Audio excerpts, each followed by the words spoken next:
you're his hero, okay? He brought you up at the event in front of 6,000 people, okay? He says, Patrick, I'm begging you, if you can, ask this question. He's a Catholic, and he's a very, very well-read Catholic, okay?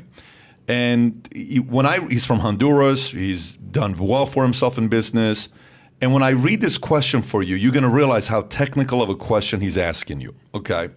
And I'm curious to know what your take's going to be on this. It has to do with a comment you made about the Catholic Church, right? Let me read this to you, see if I have it. Here we go, okay?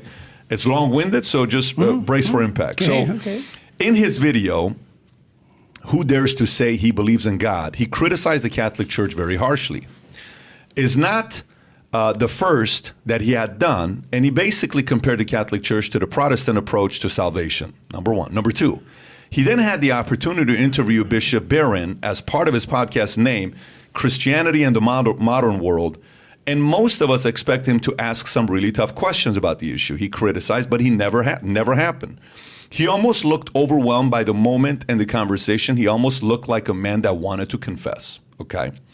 First question, he's got 3 of them here for you. Number one, why did he avoid the tough questions? Bishop Barron was the best person, the most qualified person to clear what I believe is a mistaken perspective about the Catholic Church. Number two, he was also just coming back from a difficult health situation he experienced in 2019. Did that influence his approach to the conversation? You called me the day of my birthday, September 20th. I called him, let me know that he was really not doing well. We knew kind of what you were going through. I was very emotional and was praying for him ever since. You have to realize this guy's a true believer of you. Number three, my final question is about the Catholic Church. To which Catholic Church is he referring to? The Latin American Catholic Church that was heavily influenced by liberation theology for the last 60 plus years? By the way, very poor Catholic Church. B, the very wealthy North American Catholic Church. C, the European Catholic Church that almost like Evangelical Church feels like a social club. D, the grown missionary African Catholic Church, also very poor and persecuted church.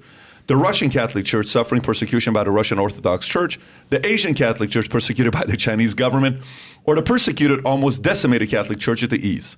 Is he talking about the pre-Vatican II or the post-Vatican II Church?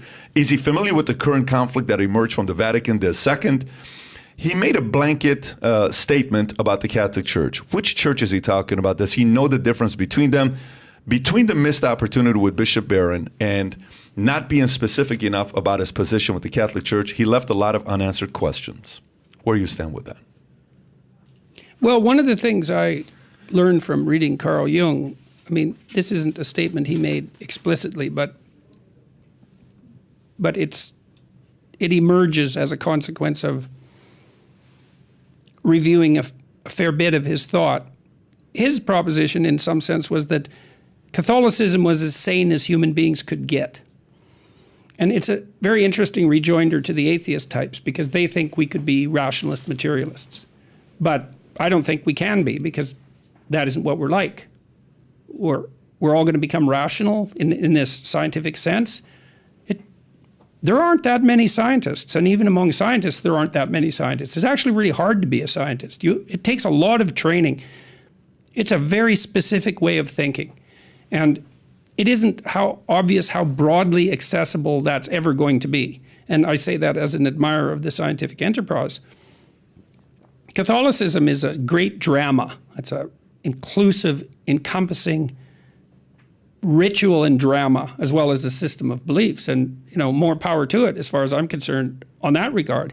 I don't remember what my fundamental criticism was, unfortunately.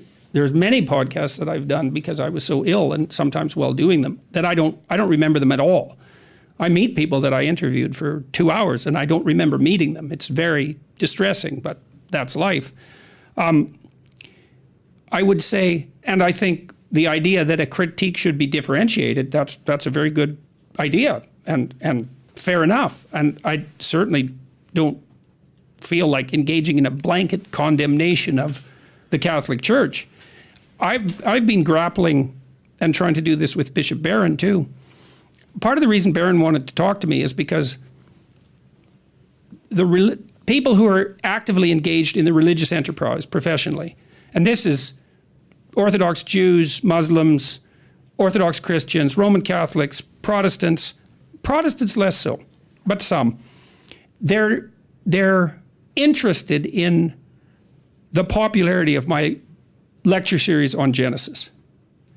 Because I did that lecture series in 2017. It was really the first public lecture series I gave.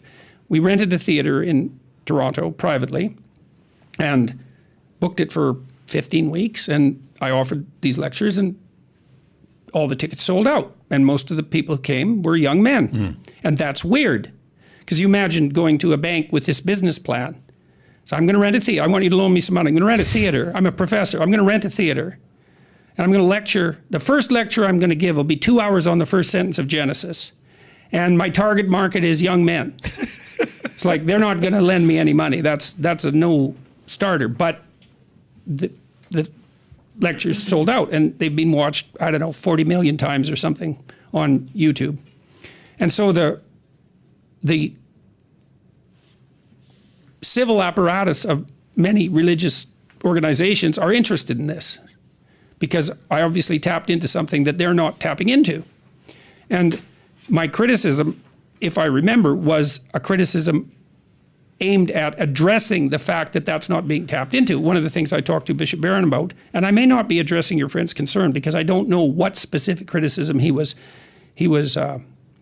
concerned about.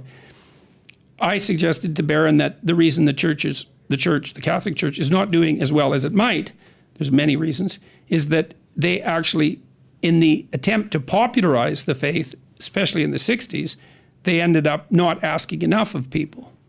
So we shouldn't ask so much. Like, no, wrong decision. Meaning expect? Expect. Okay, got it. Make it more accessible. Got it. It's like, got it. Yeah. One of the things I learned from reading Kierkegaard, Kierkegaard said at one point, in a real comical piece of writing, that once everything has become too easy, that there'll be a massive outcry for voluntary difficulty. And I thought, that's smart. Well, he was smart. He was Kierkegaard after all.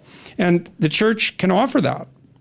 That is what it has to offer. Like, that's the straight and narrow path. This is very, very, very, very, very difficult. But it's the alternative to hell. So there is that. And I think there's true and there's meta-true, and that's meta-true. That's powerful, because, churches sit behind closed doors, and the board will say, whoever the board may be at a non-denominational church, hey, Pastor, this last time you talked about, pick whatever it is, transgenderism a little bit too much. We're losing our, attendees. Or you talked about this. Don't spend too much time talking about gay marriage out of the Bible, because we have to be a little bit more diplomatic. Let's not raise the standard too much where people are doing too many Bible studies or too many, events at the house. You're saying, no, double down and raise the standards and keep them high. Expect more from people. That's what you're saying. Yeah, absolutely. And it isn't, and not in a finger-wagging sense. It's more, I've been talking to a lot of Islamic thinkers, and I have a lot of Muslim people have watched my biblical lectures, like a lot. And so I have a following, strangely enough, among the Muslim community and among Orthodox Jews and broadly among religious communities.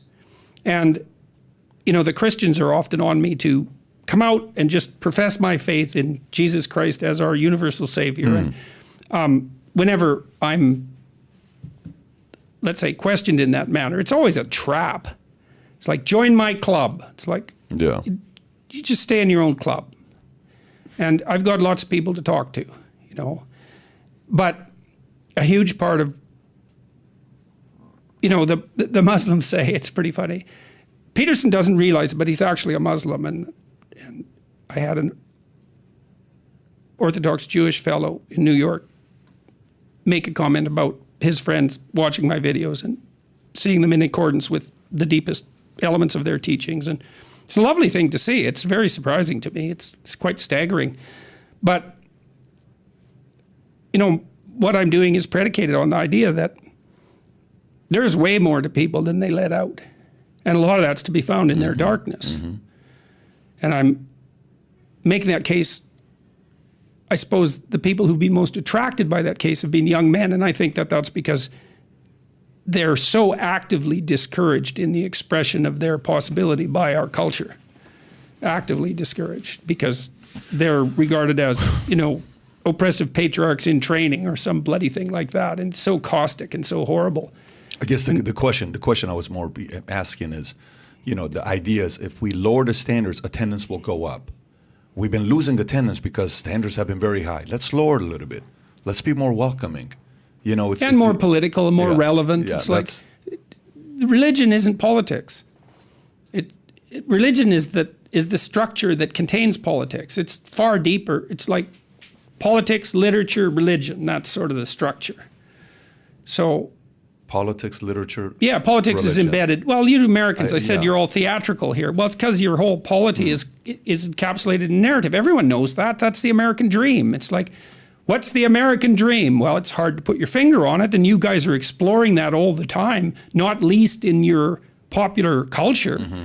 It's constant exploration of what constitutes the American dream. That's the container for the political structure, and it's the dream that unites you. The political structure does as well, but it can't unite you if the dream doesn't unite you. And underneath, so the dream that's in the domain of literature, essentially, in storytelling and dream, and underneath that, the deepest strata of the literary endeavor is the religious endeavor. The Bible is a story.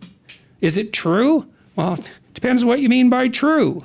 And people say, well, that's weaselly. It's like, no, it's not. If you ask a profound question like that, is the Bible true? You can't assume true and then cram the Bible into that. You have to make both sides of the equation open to question. What do you mean by true? Well, you're not answering the question. No, I'm just not answering it the way you want me to. I'm not. This is why people like Richard Dawkins always kick the hell out of religious people when they're debating them. It's because Dawkins comes armed with a conception of the truth, and it's not trivial. It's like the scientific conception of the truth. This is a big club. And before he even begins, the whole structure of the debate is predicated on the fundamental acceptance that that definition of true is valid and complete. And so the religious people just lose because they're up against the might of science. It's like, how are they not going to lose that? So what do you mean by God true? is not great.